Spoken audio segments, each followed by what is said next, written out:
Саламатсыңарбы, урматтуу окуучулар. Бүгүн силер менен биргеликте кайрадан эле кыргыз тили сабагыбызды баштайбыз. Бүгүнкү биздин өтө турган темаларыбыз карама-каршы багынкы сүйлөм, себеп багынкы сүйлөм, максат багынкы сүйлөм. Сабакка катышуу үчүн окуу куралдарыбызга жаныбызга камдап алабыз. Сабактын жүрүшүндөгү негизги маалыматтарды defterimizge belgilep жазабыз. Бүгүнкү сабакта биз багынкы сүйлөмдүн ичинен карама-каршы, себеп, максат багынкы сүйлөмдөр боюнча түшүнүк алып, алардын баш сүйлөм менен өз ара байланышуу жолдорун өздөштүрөбүз.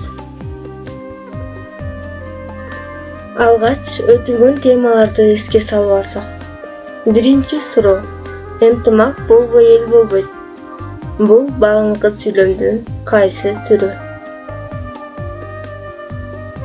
Албетте, шарттуу багынкы сүйлөм.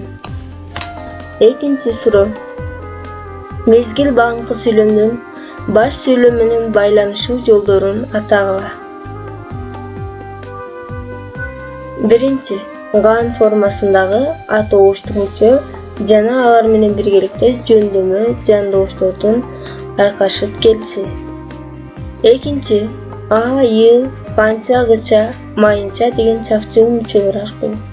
Үчүнчү, шарттуу ыңгайдын са мүчөсү аркылуу. Үчүнчү суроо: багынкы сүйлөм деген эмне? Баш сүйлөмдүн ар кандай кырдаалын, мезгилин, сыпатын, себебин, ордун жана башкаларын билдирсе, бул багынкы сүйлөм деп аталат. Өтүлгөн темалар боюнча кыскача эске салып алган болсок, анда бүгүнкү теманы баштадык. Карама-каршы багынкы сүйлөм. Багынкы сүйлөмдүн бул түрүндө баш жана багынкы сүйлөмдөр бири-бирине карама-каршы мааниде колдонулуп, эмне болсо да, эмне болгону менен, кантсе да деген суроолорго жооп берет. Мисалы, эл уйкуга кирсе да электр шамы жаркырап күйүп турат. Эмне болсо да электр шамы жаркырап күйүп турат. Эл уйкуга кирсе да. Карама-каршы багынкы сүйлөм. Баш сүйлөм менен багынкы сүйлөмдөгү ой бири-бирине карама-каршы мааниде колдонулду. Багынкы сүйлөмдүн баяндоочу төмөнкүдөй мүчөлөр менен аяктайт. Шарттуу ыңгайдын са мүчөсү, кээде ага да, дагы, деле байламдалары кошулуп айтылат.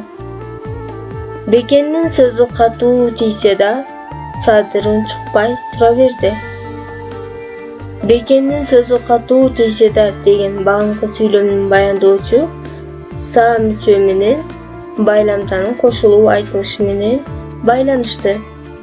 Экинчи учур: ган түрүндөгү атоочтук мүчөгө менен деген жандооч кошулуп айтылат. Мүнөзү катуу болгону менен ал адилеттүү адам эле. Үчүнчү учур: ба, сын мүчөсү. Кандай кыйынчылык алдыга келбесин, биз аны жеңип чыгабыз. Себеп багынкы сүйлөм. Себеп багынкы сүйлөм баш сүйлөмдөгү ойдун себебин билдирет. Эмне үчүн, эмне себептен, эмнеликтен деген суроолорго жооп берет.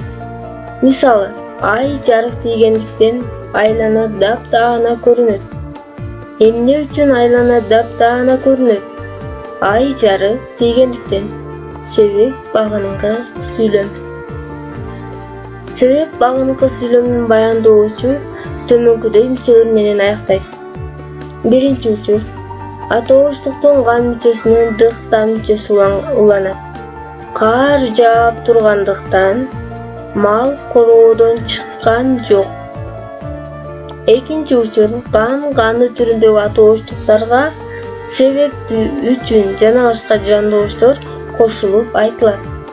Күн жылыган себептүү, жаз эрте келди. Үчүнчү учур: этиштин терс түрү жана чакчыл мүчө. Бай, анан ыт. Аба ырайы бир калыпта турбай, суу күчөй берди. Максат багынкы сүйлөм. Максат багынкы сүйлөм баш сүйлөмдөгү ойдун максатын билдирип, эмне максат менен, эмне үчүн, эмнеге деген суроолорго жооп берет. Мисалы, бардык жерде тең укуктуулук болсун үчүн биздин мамлекетибиз зор иштерди жүргүзүүдө. Эмне максат менен биздин мамлекетибиз зор иштерди жүргүзүүдө? Бардык жерде тең укуктуулук болсун үчүн. Багынкы сүйлөмдүн баяндоочу келер чакта болуп, ага ба, сын, у, ыш мүчөлөрү уланат жана үчүн деген жандооч кошулуп айтылат. Мал кыштан семиз чыксын үчүн тоюткор жетиштүү камдалды. Бул жерде багынкы сүйлөм баш сүйлөм менен сын мүчөсү жана жандооштун айкашып келиши менен байланышты. Силерге берилген тапшырмалардын биринчи бөлүгү. Төмөндө багынкы сүйлөмдөр берилди. Көп чекиттин ордуна баш сүйлөмдү ойлоп таап жазгыла. Тыныш белгилерин койгула.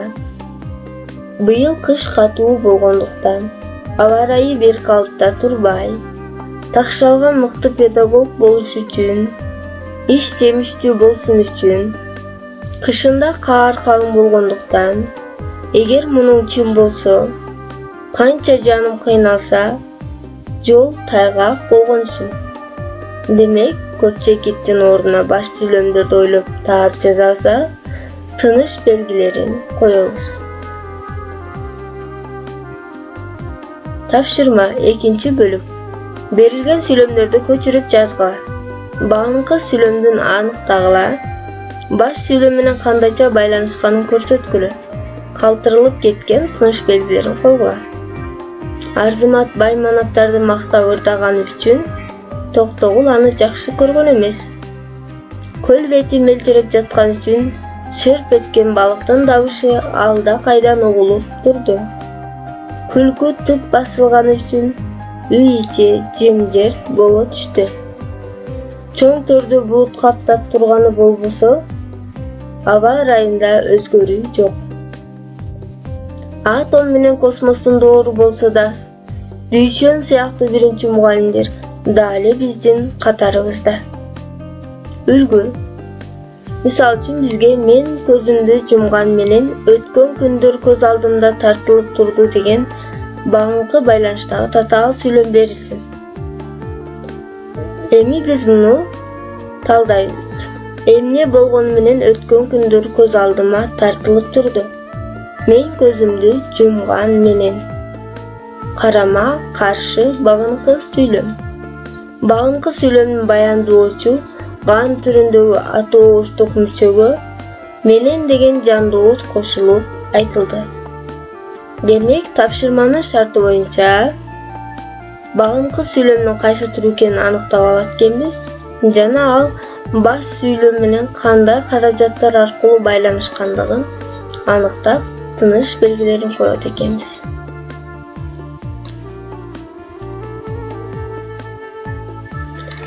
Балдар, бүгүнкү сабагыбыз ушу менен соңуна келип жетти.